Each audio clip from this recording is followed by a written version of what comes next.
Okay, I think we should go ahead and get going. Welcome to our next session in the UK Healthcare HDI collaboration. My name is Nancy Savage. We've had so many of these sessions now. I feel like everybody's become an old friend to me.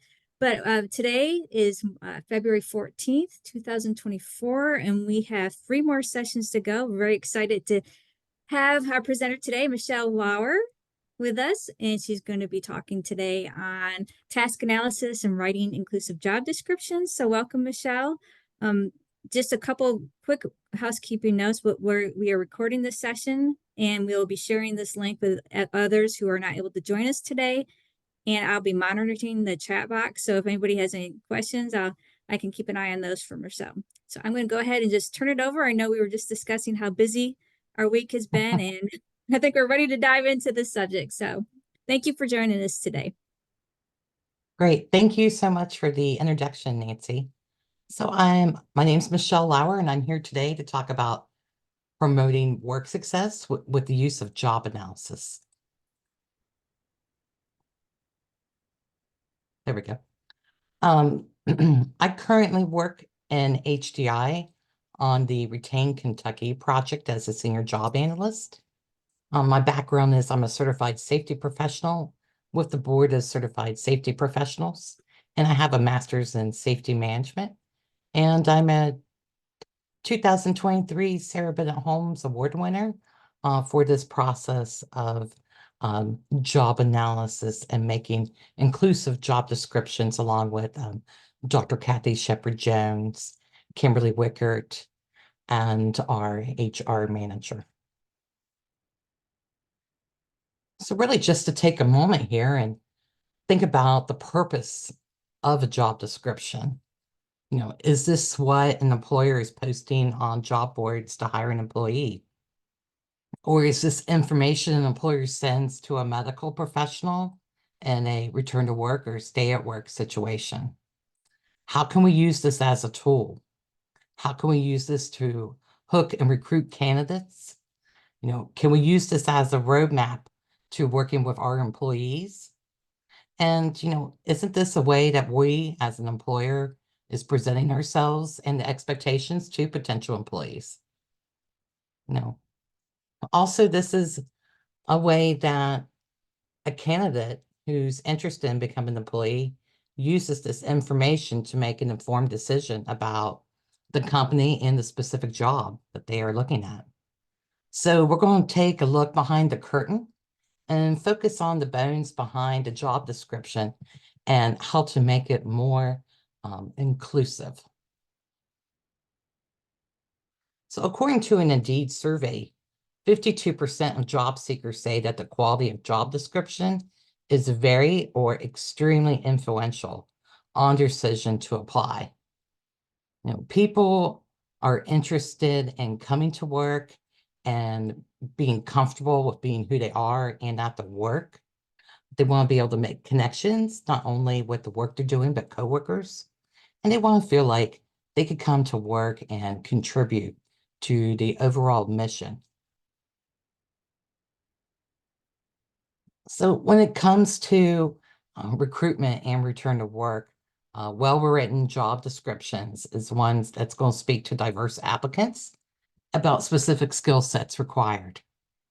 Are these requirements what the manager wants to list? Are those really indispensable in getting that job done? Are they even essential functions to a position? If not, those items can be listed in a separate category called preferred, or just doing away with them altogether. Probably about a year ago this time, I went to a job fair and I was talking with different employers, and somebody was there looking to hire a part-time person for a position.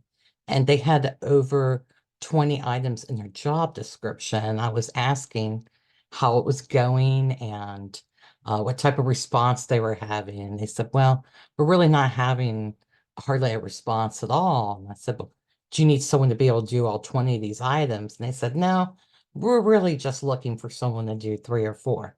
So, that when someone comes by and they look and there's multiple items that they might not be able to do, that's not necessarily the impression you want to give people, that they have to be able to do all those items. That's why it's crucial for your job description to be accurate. So under the law, employers generally can't ask disability-related questions or require medical examinations until after we have given the applicant a conditional job offer. And that's because in the past, people would use those types of information to frequently just exclude people with disabilities before knowing what type of ability they have to perform the job. So by using this process I'm going to talk about momentarily, called a job analysis report, um, candidates can look at the position and be able to determine if this is going to be a position that they can do, or they can do with accommodations. And that way they can make an informed decision. It also helps have that conversation about any accommodation options that may be needed. So those things could be worked on or already completed by the time the candidate starts. And then I want to talk about ghosting for a couple of minutes, but JT O'Donnell, he is the founder and CEO of Work It Daily, and it's an online career coaching service social network. And he states that the most common form of ghosting for employers is when applicants hear out from, recruiters about jobs from, like LinkedIn platforms or people that you've hired to help recruit people, but then they don't respond back to people. And that leaves a bad impression for a candidate. Um, employers, sometimes they use third-party recruiters, and it's just really, you got that person in the middle there that's interacting with the employee. And that can also potentially lead to bad impression. If they say you're going to hear back in 2 weeks and it's 2 months later, then we call somebody, that might cause them to really not take it seriously or lead to that ghosting. Another trend is when people accept a job and then they don't show up on the start date. I've been there many times where somebody calls the first day and they say, I'm not coming, or someone died in the family. Then a week later, they state they're not coming. These types of things can happen if someone might hear something about the company. So, having that accurate job description, can give workers time to make that informed decision and avoid that ghosting phenomenon. So when it comes to stay at work or return to work, um, you know, medical professionals are working with employees about their medical restrictions. And by having an accurate job analysis done to create your job description is a great way of providing documentation to that medical professional. So when that employee has an injury or illness, they can evaluate what that person's capabilities can be for the work, whether if they come back and they transitional duty work while they're still recovering and doing some other type of work, or if they're able to actually come back to the regular job.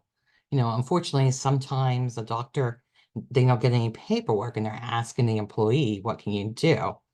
And, they're going through their essential functions and they might say, well, I have to lift 80 pounds. And, come to find out, this person actually does not part of their essential functions. They're just helping Bob down the line lift some materials 2 years ago.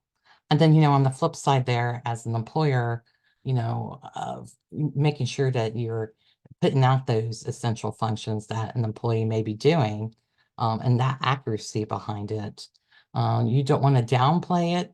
And then when the person comes back, and then they actually end up being hurt on the position. So research shows that the sooner an employee returns to work, the more likely that they're going to stay at work and they'll be able to preserve that future income and help for themselves. If people don't return to work, typically within 12 months, the likelihood of them to ever return to work or successfully return to work and making it through 6 months reduces dramatically. So when I'm talking about job analysis, this is the process of where you're going to go out and gather and analyze information about the content and the human requirements of a job and the context in which they're performed. And there are 3 parts that you look at when you're doing a job analysis, and that is going to be the job description,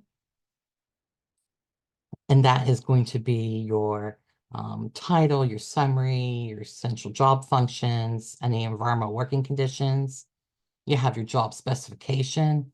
That's going to be your education, skills, and certification, and then job demands. And currently, in the market right now, uh, we're really kind of stuck on those physical job demands, such as lifting, walking, grasping.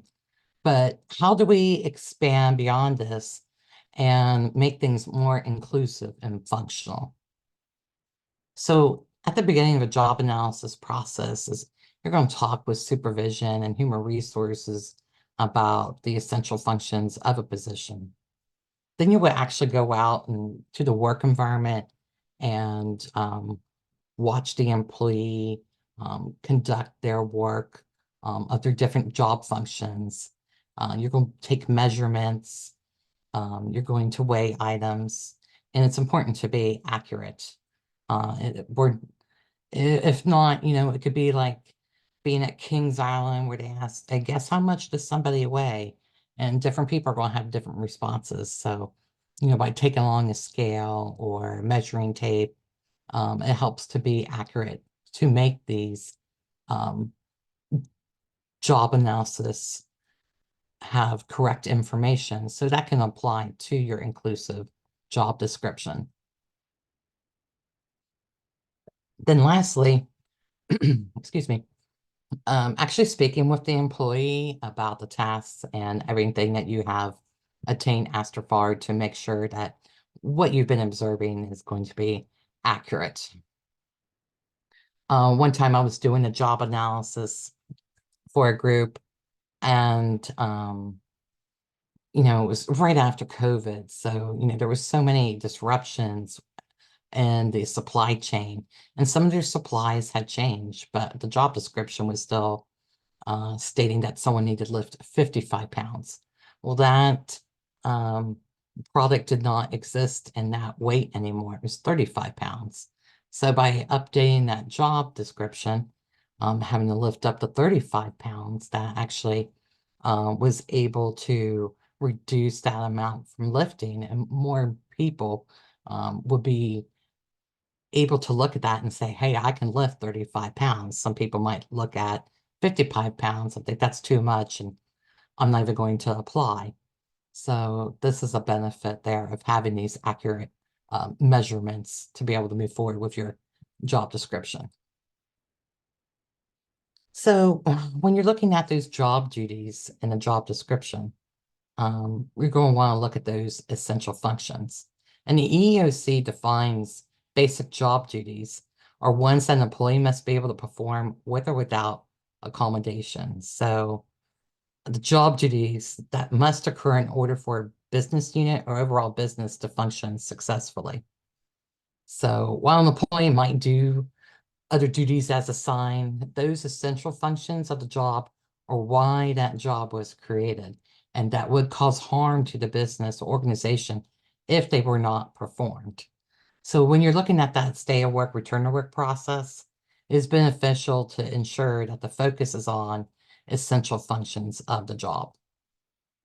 So just a quick little view about, what's essential. And as I had said before, that's why the position exists.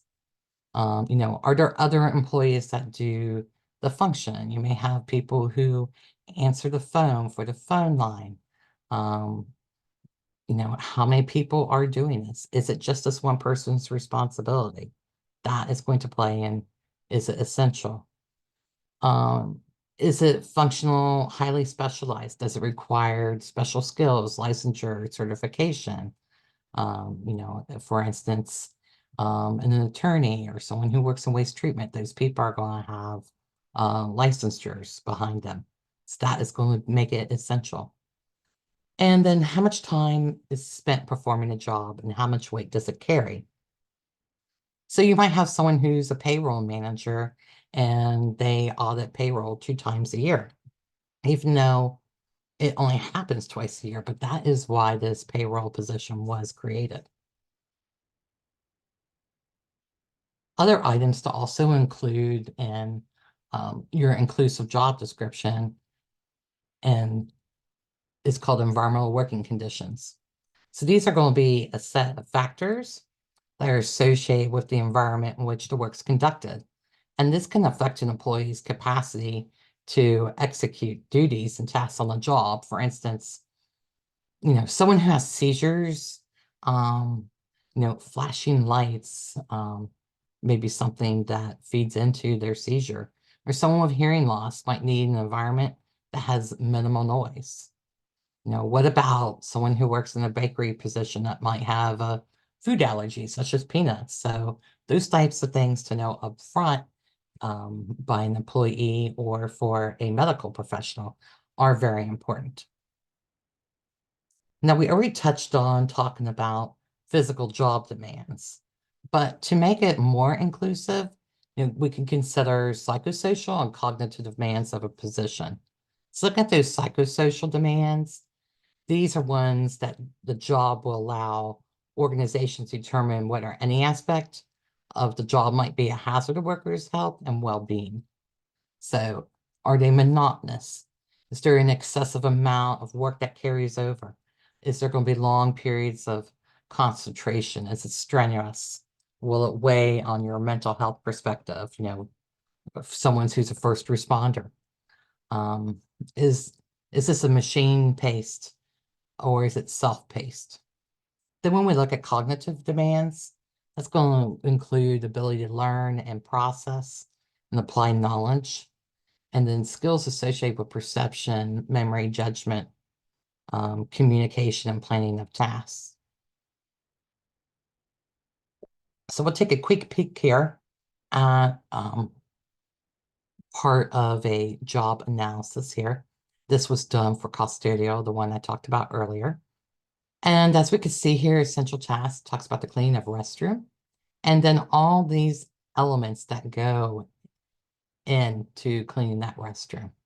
So we have like utilize custodial cart and then push takes less than 15 pounds of force and pull less than 15 pounds of force.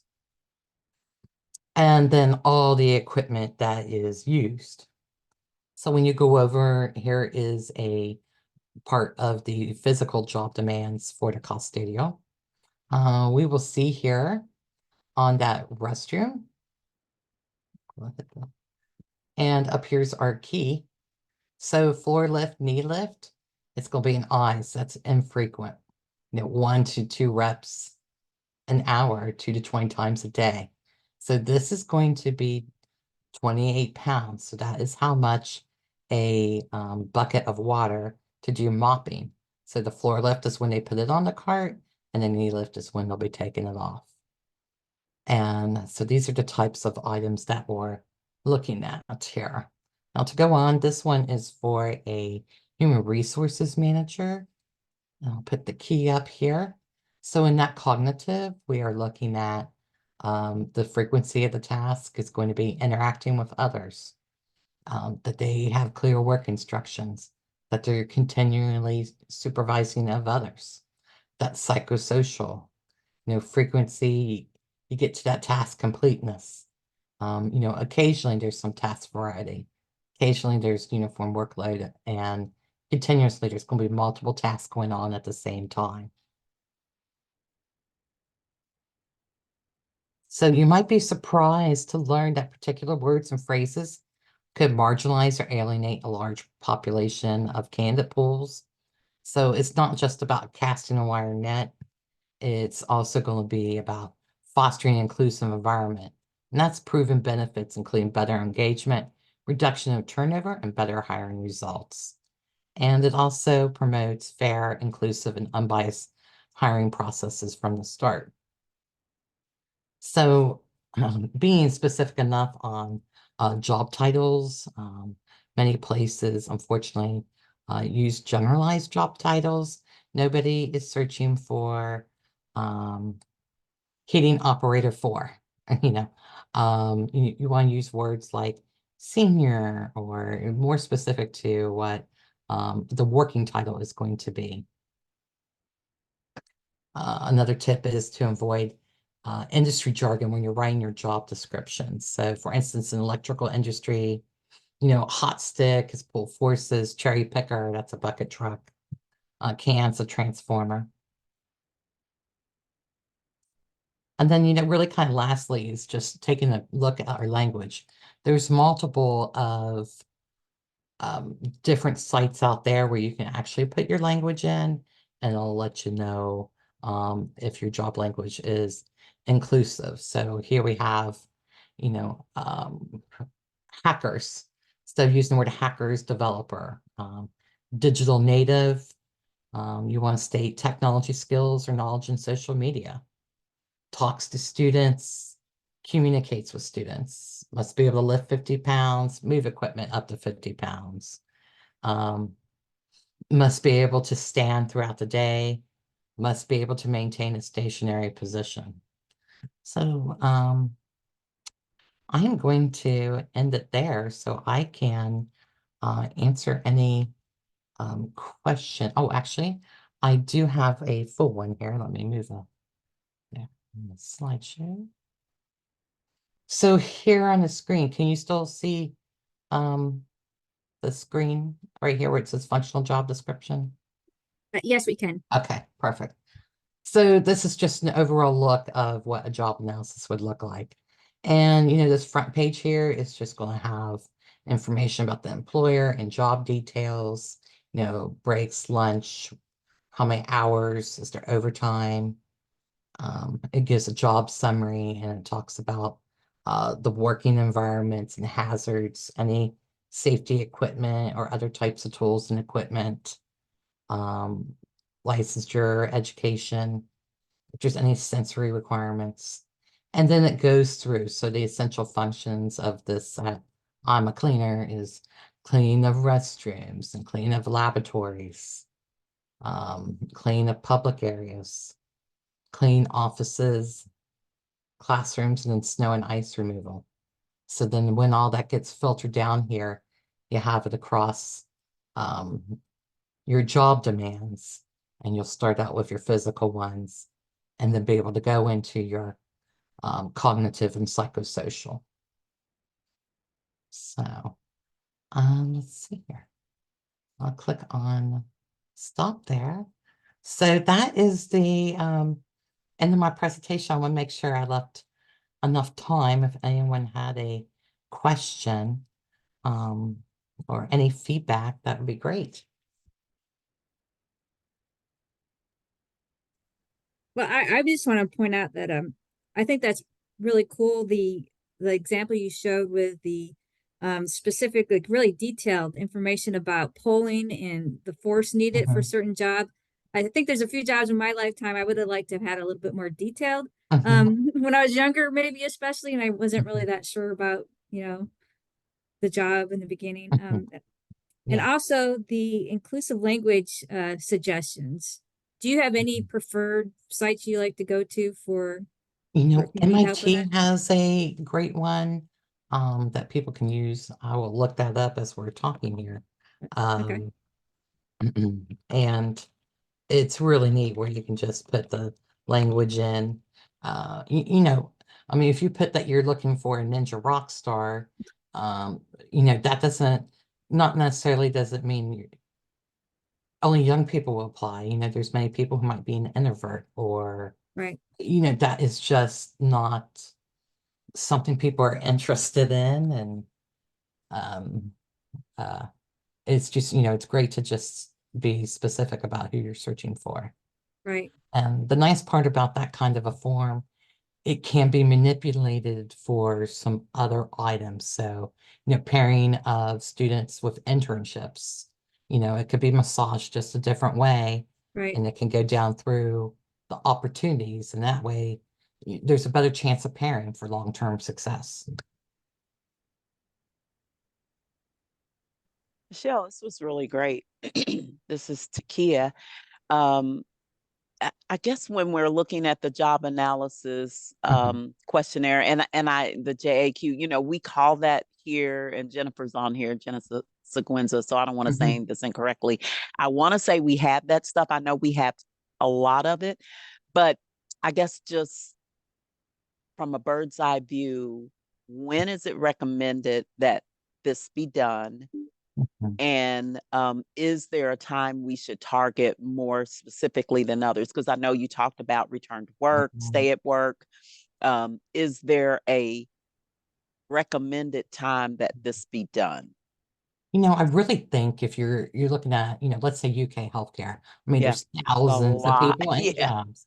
And, probably your HR staff will be able to identify, okay, do we have jobs that it seems like we have high turnover or we have high injury rates? And that might be a good spot to start to divvy in down with those specific jobs, are, high turnover? Is it y- you know, people take this job just because they think they could get in and move somewhere else? Do they get in and say, oh, this is not what I thought I applied to? Um, is it just, do we need to look at that job itself and do we need to move around essential functions where people don't get in and they come and they say, oh, you got the worst job here? You know, what in that kind of sense, when you're looking at where you might be having high turnover. And then on the other end, I don't know this for a fact, but you probably can look at your data from Sharon, um, Mhm. your OSHA On log injuries, right? and And yeah. determine, is there a certain department? Is it a certain shift? What's going on here? Or is it a certain task these folks are doing? And you'll be able to go down through that. Maybe it's rethinking how a task is done, or is it, I think those are two really good places to Mhm. start Okay. of, Fair. utilizing a job analysis process. Mhm. And typically HR, who's the person? Because you want Mhm. someone who's trained, right, to do it properly, especially when Right, you look at the right. three components of it. Mhm. Yes. Well, as UK Healthcare, you're Hmm. a retained employer, so you Hmm. always have Right. me and my skill set. But typically this can be done, different places have different people. And, it might have to be a combination of a group. Yeah. So it might have to have your HR people, manager, and, potentially occupational safety and maybe even some sort of engineering involved, just Hmm. because you're getting into talking about, if you're talking about redoing a task, that kind of imagination. That's why I'm kind of a unicorn person, because I have all this occupational or ergonomic background, but I also spent 12 years in human resources, so I Hmm. know both ends Yeah. of that Yeah. And I was just, split. yeah, right. And that's great. You're like everything all in one. But just making sure that it's the right people at the table. Mhm, And also there's no inter-rater or there is inter-rater reliability or reliability based on what you see. Because mhm, sometimes if if this is my unit, I'm the manager, and I'm like, I'm saying I don't know why they couldn't do that. mhm. Right. So it's just Mhm. we'd have to make sure there's no Yes. introduction of bias, and the people looking are Yes. not necessarily the people, Mhm, yes, who have skin in the game, but they're mhm, more consultative than the one actually mhm. completing the Right. analysis. And you're exactly right, because you just can't interview one employee Hmm. or one manager. You need to talk to multiple. Because if you go out there and ask somebody over at heating and cooling, tell me the steps to turn on the boiler, I can tell you from experience that each person you talk to gives you a different series of steps. So, that's, really kind of that work instruction.